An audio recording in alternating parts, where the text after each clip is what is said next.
നമ്മുടെ ക്ലിനിക്കിലേക്ക് ധാരാളമായി വരുന്ന ഒരു കേസാണ് മാരിറ്റൽ ഇഷ്യൂസ്.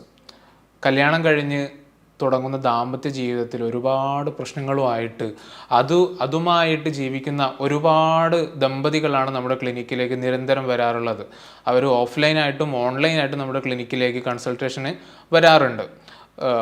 ഒരുപാട് കേസ് കണ്ടു കഴിഞ്ഞ ഒരാളെന്ന നിലക്കാണ് നമ്മൾ ഈ ഒരു വിഷയത്തെക്കുറിച്ച് ഇന്ന് സംസാരിക്കുന്നത്. സ്ത്രീകൾക്ക് പൊതുവേ ഉണ്ടാകുന്ന ഒരു പരാതി എന്ന് പറയുന്നത്, ഇയാൾ ഞാൻ ഉദ്ദേശിക്കുന്നത് പോലുള്ള ഒരാളല്ല, അല്ലെങ്കിൽ എൻ്റെ എക്സ്പെക്റ്റേഷൻ മീറ്റ് ചെയ്യുന്നില്ല, ഞാൻ പറയുന്ന കാര്യങ്ങളൊന്നും ഇയാൾ കേൾക്കുന്നില്ല, കേൾക്കാൻ സന്നദ്ധനാവുന്നില്ല എന്നൊരു വിഷയമാണ്.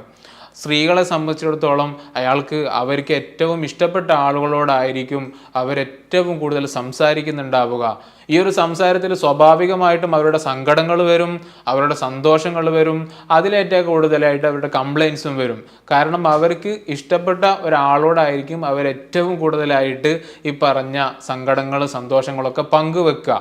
അപ്പോൾ ഭർത്താവ് ജോലിയൊക്കെ കഴിഞ്ഞ് ആ ഒരു വല്ലാതെ ടയേർഡായിട്ട് വീട്ടിൽ വരുന്ന സമയത്തായിരിക്കും ഇവരുടെ വായ തുറന്നിട്ട് അന്നത്തെ മുഴുവൻ കംപ്ലീറ്റ് ആയിട്ടുള്ള കാര്യങ്ങൾ പറയാൻ വേണ്ടിയിട്ട് ഇങ്ങനെ വെമ്പി നിൽക്കുന്നുണ്ടാവുക. ആ സമയത്ത് ഭർത്താവ് കുറച്ച് ഇനി വിശ്രമിക്കുക, വീട്ടിലൊക്കെ എത്തി ഒന്ന് ഫോണൊക്കെ നോക്കുക, ഒന്ന് വാട്സപ്പൊക്കെ നോക്കുക, ഒന്ന് മറ്റുള്ള കാര്യങ്ങളൊക്കെ നോക്കാമെന്ന് കരുതിയിട്ട് വീട്ടിൽ വന്നിരിക്കുന്ന സമയത്തായിരിക്കും ഇവരിത് പറയാൻ വേണ്ടി വരുന്നുണ്ടാവുക. അപ്പോൾ സ്വാഭാവികമായിട്ടും ഈ ഭർത്താക്കന്മാർ ചെയ്യുന്നൊരു പരിപാടി എന്താ, അവർ ഓക്കെ രാവിലെ ചായ കുടിച്ചു അല്ലേ, പിന്നെ ചോറൊക്കെ കഴിച്ചു അല്ലേ. അപ്പോൾ സ്ത്രീകളിങ്ങനെ പറയാൻ പറയുന്നുണ്ടാകും.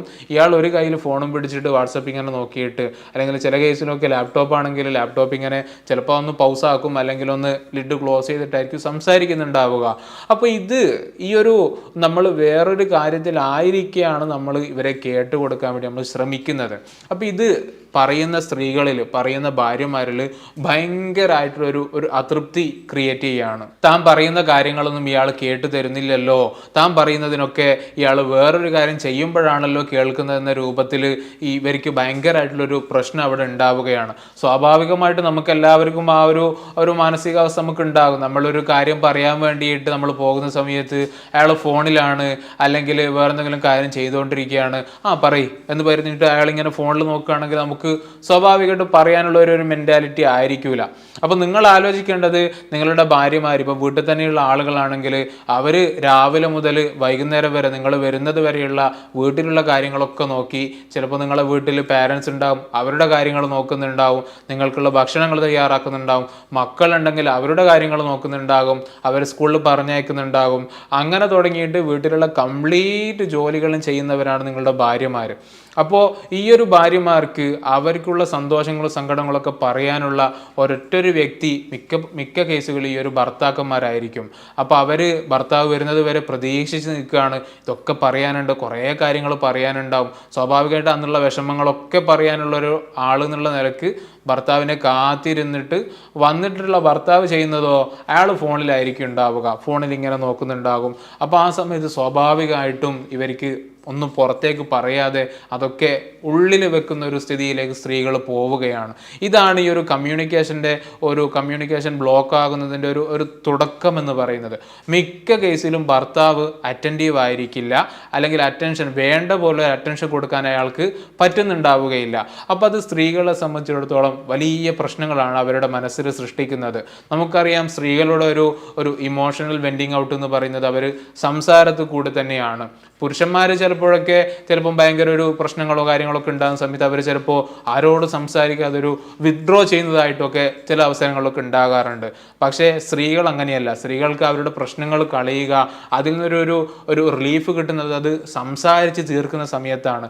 അതാകട്ടെ ഏറ്റവും ഇഷ്ടമുള്ള ആളോട് സംസാരിക്കാൻ വേണ്ടിയിട്ടായിരിക്കും അവർ നോക്കുന്നുണ്ടാവുക. അപ്പോൾ ഇത്തരത്തിൽ പ്രശ്നങ്ങൾ പറയുന്ന അവസരത്തിൽ കേൾക്കാൻ സന്നദ്ധയില്ലാത്തൊരു ഭർത്താവാണെങ്കിലാണ് ഈ പറയുന്ന രൂപത്തിൽ സ്ത്രീകൾക്ക് പ്രശ്നങ്ങൾ ഉണ്ടാക്കുന്നത്. അത് പതുക്കെ ഇവർ തമ്മിലുള്ള ഒരു ഇമോഷണൽ അറ്റാച്ച്മെന്റ് അത് കുറക്കുന്നതിലേക്കും ദാമ്പത്യ ജീവിതത്തിലേക്ക് വലിയ വിള്ളലുകൾ വീഴ്ത്തുന്നതിനൊക്കെ കാരണമാകും. അപ്പോൾ അത് സ്വാഭാവികമായിട്ടും ഭർത്താവിനോടുള്ള റെസ്പെക്റ്റ്, ഭർത്താവിനോടുള്ള ഒരു വാലിഡേഷൻ കൊടുക്കുന്നതിൽ സ്ത്രീകൾ പതുക്കെ അവർ പിൻവാങ്ങും. ചിലപ്പോഴൊക്കെ കുറ്റപ്പെടുത്തൽ തുടങ്ങും, ചിലപ്പോഴൊക്കെ ഉപദേശങ്ങൾ തുടങ്ങും. നിങ്ങൾ എന്താണ് ഇങ്ങനെ, നിങ്ങൾ അങ്ങനെയൊക്കെ ചെയ്യണ്ടേ എന്നുള്ള രൂപത്തിലേക്കുള്ള ഒരു വല്ലാതെ ഉപദേശം കൊടുക്കുന്ന ഒരു മെന്റാലിറ്റിയിലേക്ക് സ്ത്രീകൾ മാറും. അത് പുരുഷനെടുക്കുന്നുണ്ടാവുക, ഇവൾ എന്നെ കൺട്രോൾ ചെയ്യാൻ നോക്കുന്നുണ്ടല്ലോ, ഇവളെൻ്റെ അമ്മയാകാൻ ശ്രമിക്കുന്നുണ്ടോ, ഇവളെൻ്റെ ഉമ്മയാകാൻ ശ്രമിക്കുന്നുണ്ടോ എന്നുള്ള നിലക്കാർക്ക് പുരുഷന്മാരെടുക്കുന്നുണ്ടാവുക. അപ്പം പിന്നീട് അത് അവരുടെ സെക്ഷൽ ലൈഫിലേക്ക് അത് മെല്ലെ വരികയാണ്. അത് ക്രമേണ അതിൻ്റെ സെക്ഷുവാലിറ്റിയുടെ ആ ഒരു ഫ്രീക്വൻസി കുറയുന്നുണ്ടാകും, സെക്ഷൽ ആക്ടിവിറ്റിയുടെ ഫ്രീക്വൻസി കുറയുന്നുണ്ടാകും. ഇങ്ങനെ തുടങ്ങിയിട്ടുള്ള ഒരുപാട് പ്രശ്നങ്ങളാണ് ഈ ഒരു കമ്മ്യൂണിക്കേഷനിൽ ഉണ്ടാകുന്ന ചെറിയൊരു പ്രശ്നങ്ങൾ കൊണ്ട്, ചെറിയൊരു അശ്രദ്ധ കൊണ്ട് ഉണ്ടായിത്തീരുന്നത്. പുരുഷന്മാർ ഈ ഒരു അവസരങ്ങളിലൊക്കെ പ്രത്യേകമായിട്ട് ശ്രദ്ധിക്കേണ്ടത് സ്ത്രീയുടെ വളരെ സവിശേഷമായിട്ടുള്ള ഒരു നീഡാണ് ഈ ഒരു കമ്മ്യൂണിക്കേഷൻ എന്ന് പറഞ്ഞാൽ സ്ത്രീകളെ സംബന്ധിച്ചിടത്തോളം. അപ്പോൾ അത് മീറ്റ് ചെയ്യുന്നുണ്ടോ, താൻ അതിന് പറ്റുന്ന ഒരാളാണോ എന്നുള്ളൊരു ഒരു ഒരു ഇൻട്രോസ്പെക്ഷൻ എപ്പോഴും ഈ ഒരു ഭർത്താവ് ചെയ്തുകൊണ്ടിരിക്കണം. എപ്പോഴെങ്കിലും ഭാര്യ തന്നോട് വിഷയങ്ങൾ പറയാതിരിക്കുന്നുണ്ടോ, അപ്പോൾ അയാൾക്ക് മനസ്സിലാക്കുക എന്തോ ഒരു പ്രശ്നമുണ്ട് എന്നുള്ള നിലക്ക്. അപ്പോൾ സ്ത്രീകളെക്കുറിച്ച് നിരന്തരം അവരെ കൊണ്ട് ഇങ്ങോട്ട് സംസാരിപ്പിക്കണം, അവരുടെ വിഷയങ്ങളൊക്കെ നമ്മൾ കേട്ടുകൊടുക്കാൻ സന്നദ്ധനാണ് എന്നൊരു ഫീലിംഗ് അവർക്ക് കൊടുക്കണം. അത് നമ്മളെന്തെങ്കിലും ചെയ്യാനോ നമ്മളെന്തെങ്കിലും ആക്ഷൻ എടുക്കാനോ വേണ്ടിയിട്ടല്ല അവർ പറയുന്നത്, മറിച്ച് ജസ്റ്റ് പറയുകയാണ്. നമ്മൾ ജസ്റ്റ് ഒന്ന് ഒരു എമ്പതറ്റിക്കലി കേട്ടുകൊടുക്കുക എന്നുള്ള വിഷയം മാത്രമേ നമ്മൾ ചെയ്യാനുള്ളൂ. ചിലപ്പോൾ നമ്മുടെ സ്വന്തം ഉമ്മയെക്കുറിച്ചായിരിക്കും ഭാര്യ പരാതി പറയുന്നുണ്ടാവുക, അവരങ്ങനാക്കി ഇങ്ങനാക്കി, ഞാനിത് ചെയ്തപ്പോൾ അവരിങ്ങനെ പറഞ്ഞു, ഞാൻ ചെയ്തത് ഒന്നും പറ്റിയിട്ടില്ല. അപ്പോൾ അത് നമ്മളൊന്നും അവിടെ ചെയ്യേണ്ടതില്ല. നമ്മളിപ്പോൾ അതൊക്കെ കേട്ടിട്ട് ഉമ്മാനോട് പോയി സംസാരിക്കാൻ നിൽക്കുകയാണ്, അല്ല അമ്മയോട് പോയി സംസാരിക്കാൻ നിൽക്കുകയാണ്, അതവിടെ കൂടുതൽ പ്രശ്നങ്ങളായിരിക്കും ഉണ്ടാവുക. അത് പിന്നീട് ഇൻലോ റിലേഷൻഷിപ്പിലൊക്കെ വലിയ പ്രശ്നങ്ങളൊക്കെ ഉണ്ടാക്കി നമുക്ക് ജീവിതം തന്നെ ഒരു ദുസ്സഹമാകുന്ന രൂപത്തിലേക്കായിരിക്കും അത് പോവുക. അപ്പോൾ ആ സമയത്ത് നമ്മൾ ഈ പ്രശ്നങ്ങളൊക്കെ, അവർ പറയുന്ന കംപ്ലയിൻസ് ഒക്കെ വെറുതെ ഒന്ന് കേട്ടുകൊടുക്കുക, അതൊന്ന് എമ്പതറ്റിക്കലായിട്ട് ഒന്ന് കേട്ടുകൊടുത്താൽ മാത്രം തീരുന്ന വിഷയങ്ങളാണിത്. അതിനുള്ള ഒരു സന്നദ്ധത ഭർത്താക്കന്മാരെന്നുള്ള നിലക്ക് നമ്മളൊക്കെ ശ്രദ്ധിക്കേണ്ട ഒരു വിഷയമാണത്. നമ്മുടെ അടുത്ത് കുറച്ച് മുമ്പ് വന്നൊരു കേസ് ഉണ്ടായിരുന്നു. അവർ ഡൽഹിയിൽ രണ്ടുപേരും IT സെക്ടറിൽ വർക്ക് ചെയ്യുന്ന ആളുകളാണ്. ലവ് മാരേജ് ആയിരുന്നു. അവർ കല്യാണം കഴിഞ്ഞിട്ട് ഏകദേശം 2 വർഷമായി. നമുക്കറിയാം, ലവ് മാരേജ് ഇതൊക്കെ പറയുന്ന സമയത്ത് അത്രത്തോളം സ്നേഹിച്ച് അങ്ങനെ മനസ്സിലാക്കിയിട്ടായിരിക്കും ഇവരൊരു കല്യാണം എന്നുള്ളൊരു കൺസെപ്റ്റിലേക്ക് എത്തുന്നുണ്ടാവുക. പക്ഷേ മിക്ക കേസിലും നമ്മൾ കാണാറുള്ളത് കല്യാണം കഴിഞ്ഞ് ചിലപ്പോൾ 1 വർഷമോ അല്ലെങ്കിൽ 1.5 വർഷമൊക്കെ കഴിയുന്ന സമയത്ത് അവർ തമ്മിൽ എന്തൊക്കെ കാരണങ്ങൾ കൊണ്ടുള്ളൊരു അകൽച്ച ഉണ്ടാകുന്നതാണ്. അപ്പോൾ അത്തരത്തിലുള്ളൊരു കേസായിരുന്നു ഞാൻ ഈ പറഞ്ഞത്. ആ കേസിലെ ഭാര്യയായിരുന്നു നമ്മുടെ അടുത്ത് ക്ലയൻ്റായിട്ട് വന്നിട്ടുണ്ടായിരുന്നത്. അവർ പറഞ്ഞത് ഭയങ്കര സങ്കടത്തോടെയാണ് അവർ പറയുന്നത്. അവർ തുടക്കത്തിൽ ഞാൻ ചോദിച്ചു, നിങ്ങൾ തമ്മിൽ എന്തെങ്കിലും പ്രശ്നമുണ്ടോ, ഭർത്താവ് എങ്ങനെയാണ്? കുഴപ്പമൊന്നുമില്ല, ഭർത്താവ് കുഴപ്പമൊന്നുമില്ല എന്ന് മാത്രമേ പറഞ്ഞിട്ടുണ്ടായിരുന്നുള്ളൂ. വീണ്ടും നമ്മളൊരു കുറച്ചുകൂടി എമ്പതിയും കാര്യങ്ങളൊക്കെ കാണിച്ചുകൊണ്ട് സംസാരിക്കുന്ന സമയത്താണ് അവർ പറഞ്ഞത്, ശരിയാണ്, എൻ്റെ ജീവിതത്തിൽ ഒരുപാട് പ്രശ്നങ്ങളുണ്ട്, ഞങ്ങൾ അത്രയും സ്നേഹിച്ചിട്ടാണ് ഞങ്ങളൊരു കല്യാണത്തിലേക്ക് വന്നത്. പക്ഷേ കല്യാണം കഴിഞ്ഞ് കുറച്ച് കഴിഞ്ഞ് ഇപ്പോൾ ഏകദേശം 1 വർഷത്തോളമായിട്ട് ഞങ്ങൾ തമ്മിൽ യാതൊരു സംസാരങ്ങളില്ല എന്ന് പറഞ്ഞാൽ ഒരു ഉള്ളിലേക്ക് ഇറങ്ങി മനസ്സ് തുറക്കുന്ന ഒരു സംസാരം നടക്കുന്നില്ല. ജസ്റ്റ് ഭക്ഷണം കഴിച്ചോ, ഭക്ഷണം കഴിച്ചു, പിന്നെ മറ്റുള്ള എന്തെങ്കിലും കാര്യങ്ങൾ ചെയ്തോ, അത് മാത്രമാണ് ഇപ്പം നമ്മൾ തമ്മിൽ നടക്കുന്ന ഒരു കമ്മ്യൂണിക്കേഷൻ. കല്യാണത്തിൻ്റെ തുടക്കത്തിലൊക്കെ നമ്മൾ ഒരുപാട് സമയം നമ്മൾ ചിലവഴിക്കുമായിരുന്നു. ഈ ക്വാളിറ്റി ടൈം സ്പെൻഡിങ് എന്നൊക്കെ നമ്മൾ പറയാറില്ലേ. അപ്പോൾ ആ രൂപത്തിൽ അവർ ഒരുപാട് സമയം ഏതൊരു കപ്പിൾസും ചെയ്യുന്നത് പോലെ അവർ സമയം ചിലവഴിച്ചിരുന്നു. പക്ഷേ ഇപ്പോൾ അതൊന്നും നടക്കുന്നില്ല. ഇപ്പോൾ കഴിഞ്ഞൊരു വർഷമായിട്ട് അവർ തമ്മിൽ സെക്സ് പോലും നടന്നിട്ടില്ല എന്നാണ് ഈ ഒരു സ്ത്രീ വളരെ സങ്കടത്തോടെ എന്നോട് പറഞ്ഞത്. അപ്പോൾ അതിൻ്റെ ഒരു കാരണം നമ്മൾ ഒന്നുകൂടി ഡീപ്പർ ലെവലിലൊന്ന് ചോദിച്ച സമയത്താണ് ഇവർ തമ്മിലുള്ള കമ്മ്യൂണിക്കേഷനിൽ വലിയൊരു പ്രശ്നം നടക്കുന്നതായിട്ട് മനസ്സിലായിട്ടുള്ളത്. ഭർത്താവ് കുറച്ച് വർക്കഹോളിക് ആയിട്ടുള്ള ആളാണ്. അപ്പം വർക്കൊക്കെ കഴിഞ്ഞിട്ട് രാത്രി വരാൻ തന്നെ 6 മണിക്ക് കഴിയുന്ന വർക്കാണെങ്കിലും ഓഫീസിൽ തന്നെ ഇരുന്നിട്ട് മറ്റുള്ള കാര്യങ്ങളൊക്കെ കുറച്ച് ആത്മാർത്ഥത കൂടുതലാണെന്നൊക്കെ പറയാം. അതൊക്കെ കഴിഞ്ഞിട്ട് ഫാമിലിയിലേക്ക് ഒരു 8 മണിയൊക്കെ ആകുമ്പോഴാണ് വരിക. എന്നാൽ വന്നു കഴിഞ്ഞാലും കുറച്ച് ഇമെയിൽസ് അയക്കാനുണ്ടാകും, കുറച്ച് വാട്സപ്പ് നോക്കാനുണ്ടാകും, അല്ലെങ്കിൽ കുറച്ച് TVയും കാര്യങ്ങളൊക്കെ ആയിട്ട് പോവാണ്. ഞാൻ തുടക്കത്തിൽ പറഞ്ഞ അതേ ഒരു സംഭവമാണ് ഇവരുടെ ജീവിതത്തിൽ ഉണ്ടായിരുന്നത്. ഭാര്യ വീട്ടിൽ തന്നെയാണ്, വർക്ക് ഫ്രം ഹോം ആയിരുന്നു അവർക്ക് ചെയ്യാനുള്ളത്. അപ്പോൾ അവരുടെ വിഷയങ്ങളൊക്കെ സംസാരിക്കാൻ വേണ്ടിയിട്ട് രാത്രി വരുന്ന ഭർത്താവിനെ സ്വീകരിച്ചിരുത്തി സംസാരിക്കാൻ നോക്കുന്ന സമയത്ത് ഭർത്താവ് ഇതൊന്നും കേൾക്കാനുള്ള ഒരു സന്നദ്ധത പ്രകടിപ്പിക്കുന്നില്ല എന്ന് മനസ്സിലാക്കി പിന്നീട് അവർ മെല്ലെ മെല്ലെ താൻ അങ്ങോട്ടുള്ള സംസാരം കുറക്കുകയാണ് ചെയ്തത്. സ്വാഭാവികമായിട്ടും ഈ ഒരു ഭർത്താവിന് സന്തോഷമാണ്. കാരണം എന്താണ്, ഇവളിങ്ങനെ നിരന്തരം ഇങ്ങനെ പറയുന്നത് കേൾക്കണ്ടല്ലോ എന്നുള്ള നിലക്കായിരിക്കും ചിലപ്പോൾ അയാൾ എടുത്തിട്ടുണ്ടാവുക. ഏതായാലും അത് പിന്നീട് പതിയെ പതിയെ ഇവർ തമ്മിലുള്ള മൊത്തം കമ്മ്യൂണിക്കേഷൻ ബ്ലോക്ക് ആകുന്ന ഒരു രൂപത്തിലേക്ക് പോവുകയും പിന്നീട് അവരുടെ മറ്റുള്ള സെക്ഷൽ റിലേഷൻഷിപ്പിലാണെങ്കിലും ഇമോഷണൽ അറ്റാച്ച്മെൻറ്റിലൊക്കെ ആണെങ്കിലും വലിയ വിള്ളൽ വീഴ്ത്തുന്ന രൂപത്തിലാണ് പിന്നീട് അത് ഉണ്ടായത്.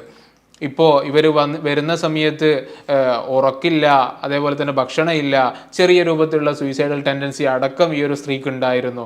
കാരണം അവരൊക്കെ പറയുന്നത് ഒറ്റൊരു ചിന്തയാണ് അവരുടെ മനസ്സിൽ നിരന്തരം വരിക, നമ്മൾ ഇത്രത്തോളം സ്നേഹിച്ചിട്ടും, നമ്മൾ 100% സ്നേഹിച്ചിട്ടും നമുക്ക് തിരിച്ചിങ്ങോട്ടൊരു നമ്മളെ സ്നേഹിക്കുന്നില്ലല്ലോ, കെയർ ചെയ്യുന്നില്ലല്ലോ ഈ ഒരു ഹസ്ബൻഡ് എന്നുള്ള രൂപത്തിലാണ് അവർ ചിന്തിക്കുന്നത്.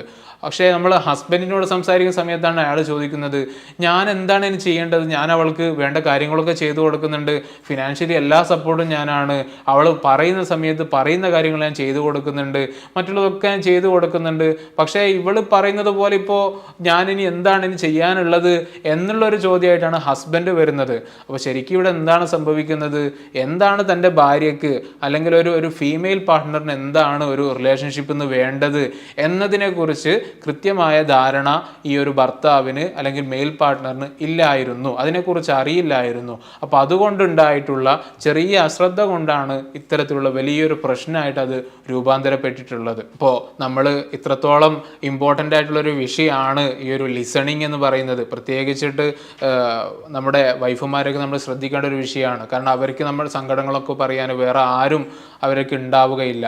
അപ്പോൾ ഈ ഒരു കാര്യങ്ങൾ മനസ്സിലാക്കിയിട്ട് നമ്മൾ അവരോട് നല്ല രൂപത്തിലുള്ളൊരു കമ്മ്യൂണിക്കേഷൻ, ഒരു ഓപ്പൺ കമ്മ്യൂണിക്കേഷൻ എപ്പോഴും നമ്മൾ നിലനിർത്തണം. അതിലെന്തെങ്കിലും പ്രശ്നങ്ങൾ ഉണ്ടെങ്കിൽ നമ്മൾ വീണ്ടും വീണ്ടും പരിഹരിച്ചു കൊണ്ടിരിക്കണം എന്ന് പറഞ്ഞുകൊണ്ട് നമ്മൾ ഈ ഒരു വീഡിയോ ഇവിടെ കൺക്ലൂഡ് ചെയ്യുകയാണ്. കാര്യങ്ങളൊക്കെ നിങ്ങൾ മനസ്സിലാക്കിയിട്ടുണ്ടാകുമെന്ന് പ്രതീക്ഷിക്കുകയാണ്. ഏതായാലും നല്ലൊരു ടോപ്പിക്കുമായിട്ട് അടുത്തൊരു വീഡിയോയിൽ നമുക്ക് കാണാം. താങ്ക്